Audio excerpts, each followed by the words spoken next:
Section 5D, Mobilization. 5.13, National Security Strategy. The National Security Strategy is prepared by the U.S. President for Congress, outlining the country's major national security concerns and how the administration plans to address them using all instruments of national power: diplomatic, informational, economic, and military. National Defense Strategy. The National Defense Strategy describes how the Department of Defense will support the objectives in the National Security Strategy and provides a framework for other Department of Defense guidance, specifically on deliberate planning, force development, and intelligence. National Military Strategy. The National Military Strategy provides a framework and advice to the Secretary of Defense on how the armed forces will support and implement the National Security Strategy and the National Defense Strategy. It also defines national-level military objectives, ends, how to accomplish these objectives, ways, and addresses the military capabilities required to execute the strategy, means. Air Force War and Mobilization Plan.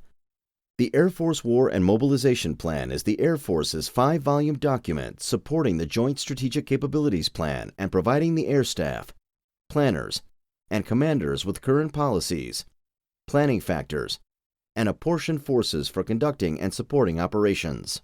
The plan provides the basis for component-level planning in support of combatant commanders' theater and functional campaign plans, specifying strategies for steady-state ongoing operations in support of national guidance.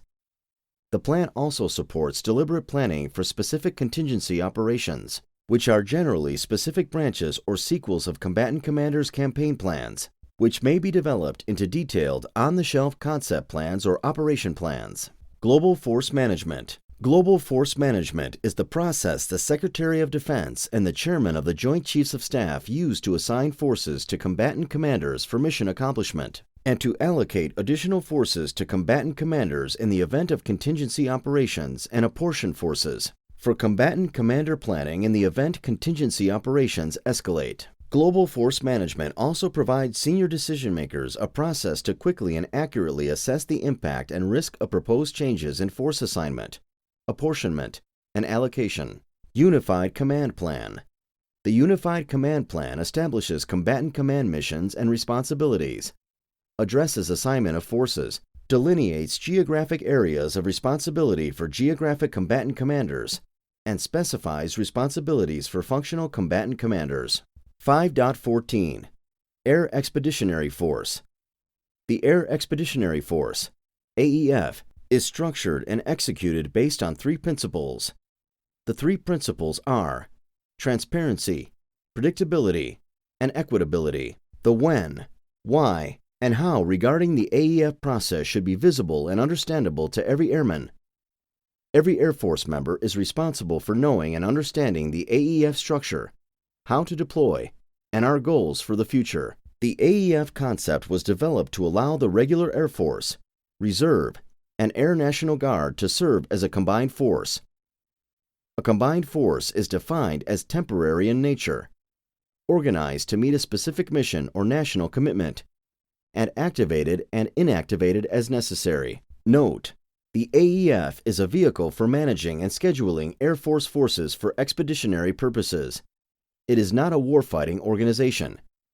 The Air Expeditionary Task Force, AETF, is normally the warfighting organization attached to the Joint Force Command. Adaptive Planning and Execution System.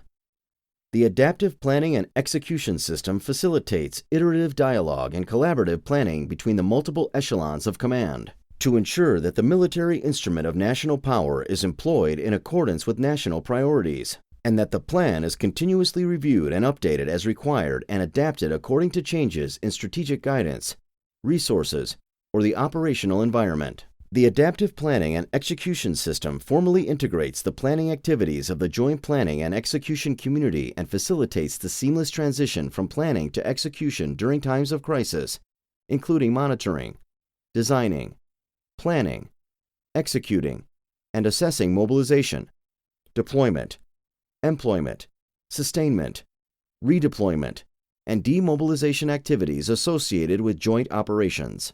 Air Expeditionary Force Schedule.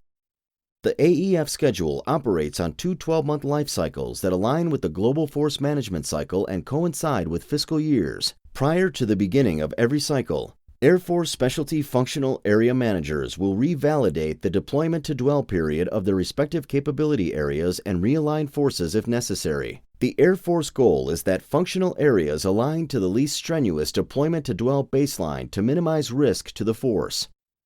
Every 12 months, a new 24-month schedule will be established. Air Expeditionary Force Teaming Construct. The Air Force has transitioned to the AEF Teaming Construct. This construct provides a better teaming concept through larger groupings of unit type codes from fewer units and bases to allow airmen to deploy with their supervisors and members of their unit and base. This allows for shared common experiences throughout the deployment process. Force Generation Construct. The AEF Force Generation Construct establishes a standardized battle rhythm to ensure operational forces are organized, trained, equipped, and ready to respond to combatant commander requests for forces. By aligning forces into bands and utilizing the teaming concept, our Air Force is able to determine who goes first, define our battle rhythm, and provide a logically organized structure during surge periods. Using a rotational capacity construct, deployed units undergo a period of dwell, time spent at home station, before entering another deployment. Mobilization Vulnerability Period. 5.15 Expeditionary Force Capabilities. Through the AEF process, the Air Force supports global combatant commander requirements through a combination of assigned, attached, rotational, and mobility forces that may be forward deployed, transient, or operating from home station. The AEF structure consists of four major elements: readily available force, enabler force, in-place support, and institutional force. Readily available force. The readily available force is the primary pool from which the Air Force fulfills global force management allocation plan requirements. To meet these requirements, the Air Force aligns its warfighting capabilities, forces from combat, combat support, and combat service support organizations based on requirements relative to assigned rotational capabilities for each vulnerability period. In-place support. There are two types of in-place support: forces that almost exclusively employ in direct support of a combatant commander mission, and those that represent the minimum number of requirements to support critical home station operations. In-place support forces are also included in the AEF construct. Demand Force Team.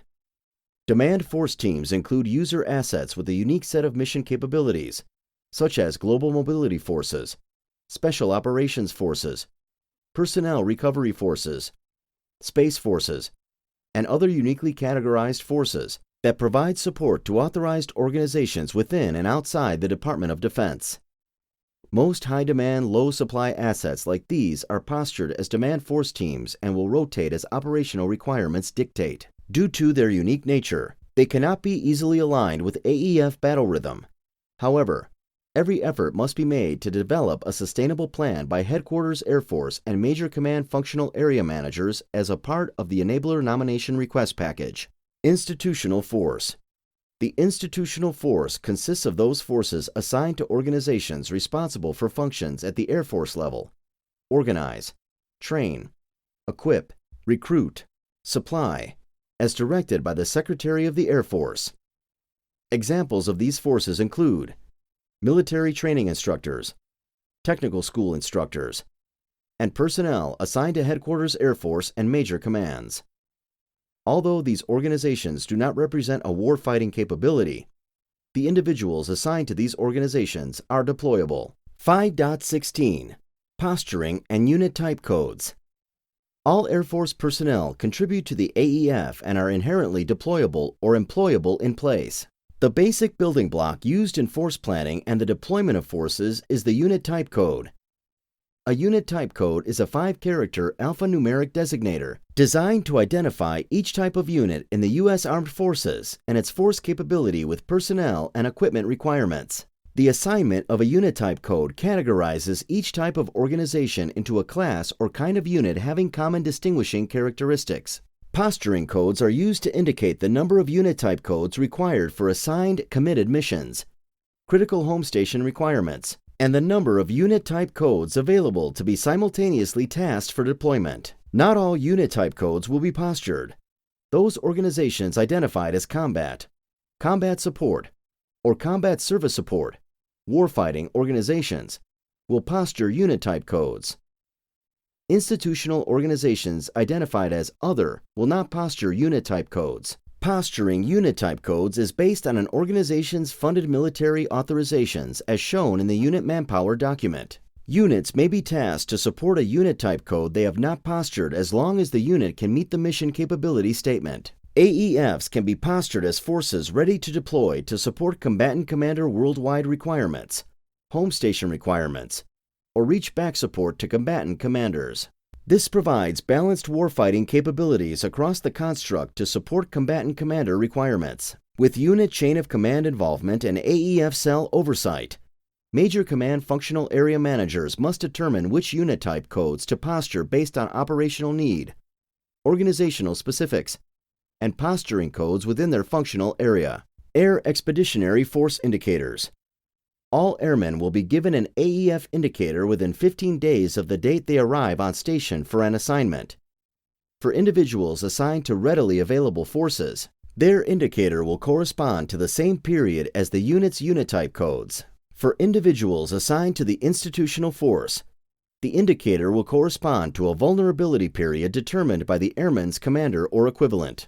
Except in cases of reaching forward, individuals will deploy during their associated vulnerability period. Other than receiving a permanent change of station or permanent change of assignment, changing an individual's indicator will be done only under extenuating circumstances. 5.17 Base Level Deployment Support and Functions.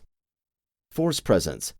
While all Air Force personnel contribute to the AEF, the Air Force Personnel Center, or other designated force manager, supports AEF operations by identifying the most ready forces and available forces as part of a unit type codes or as individuals to meet the stated requirement. Designed Operational Capability Statement. The Designed Operational Capability Statement is a document prepared by a parent major command that consolidates reporting criteria and information based on authoritative data sources, requirements, and functional manager inputs. It ensures standards of reporting and assists units and commanders with gathering and reporting readiness data. Mission Capability Statement. The Mission Capability Statement is a short description of the mission capabilities that higher headquarters planners expect of a specific unit type code. The statement usually contains pertinent information, such as the type of base where commanders will deploy the unit's functional activities, and other augmentation requirements necessary to conduct specific missions. Time-phased force and deployment data. Time-phased force and deployment data provide a prioritized list of what unit type codes deploy in support of a particular plan and catalog combatant commander requirements, as well as route forces and establish transportation requirements. Time-phased force and deployment data must be prioritized due to all services competing for the movement of assets. Installation Deployment Readiness Cell. The Installation Deployment Readiness Cell is a centralized function aligned under the Logistics Readiness Squadron Commander and is responsible for identifying, validating, and distributing deployment taskings and information. The cell is the day-to-day focal point for all deployment and execution operations. The permanent staff consists of the Installation Deployment Officer, the Logistics Readiness Squadron Logistics Plans and Integration Officer, and the Force Support Squadron Personnel Readiness Flight. Installation Deployment Officer. The Installation Deployment Officer, military or federal civilian, is a fully qualified Logistics Readiness Officer who acts on behalf of the host installation wing commander in directing, controlling, coordinating, and executing the deployment of in-place, home station, and aggregated contingency forces and installation deployment exercises, to include tenant units. Installation Personnel Readiness. Installation Personnel Readiness is an office in the Force Support Squadron that is responsible for providing installation-wide personnel deployment planning and execution and personnel support in matters pertaining to deployment availability information, personnel accountability, and duty status reporting for contingency, exercise, and deployments. Unit Deployment Manager. The Unit Deployment Manager is appointed by the unit commander to manage all deployment readiness and training aspects for deployable personnel and equipment within their unit to ensure they are deployment ready. Unit Deployment Managers support redeployed personnel and serve as the primary liaison to the Unit Training Manager, Flight Squadron Leadership, Wing Training functions regarding deployment-related issues, and Installation Deployment Readiness Cell. Commander's Toolkit. The Commander's Toolkit is a non-secure Internet Protocol RouterNet-based system that provides information on deployment readiness, including individual medical readiness data at the unit level for commanders via the Commander's Toolkit tab on every page of AEF Online. This tool was specifically built for base-level commanders, unit deployment managers, and other key staff to monitor and manage the deployment status of their units and email unit members with outstanding requirements directly from the tool. Personal Deployment Preparedness Tool. The Personal Deployment Preparedness Tool provides personalized information at the individual level for all uniformed airmen. The information provided includes members' duty status, security clearance, AEF indicator, and medical requirements. Training information in the system includes Total Force Awareness Training, Basic Airman Readiness, and Expeditionary Skills Proficiency Pre-Deployment Training requirements extracted from the Advanced Distributed Learning System. Air Expeditionary Force Unit Type Code Reporting Tool. The AEF Unit Type Code Reporting Tool is the only assessment system that reports at the unit type code level and is the primary system used to source unit type codes for taskings and contingencies. The reporting tool highlights missing resources and quantifies missing requirements for additional justification when submitting budgets. Commanders are responsible for ensuring information is accurate and up to date for two types of unit type code assessments: the readiness assessments and the tasking assessments. Community Action Information Board and Integrated Delivery System. The Community Action Information Board and Integrated Delivery System help agencies complete specified activities to support redeployed regular Air Force, National Guard, Reserve, military and civilian personnel, their family members, and units during the AEF cycle.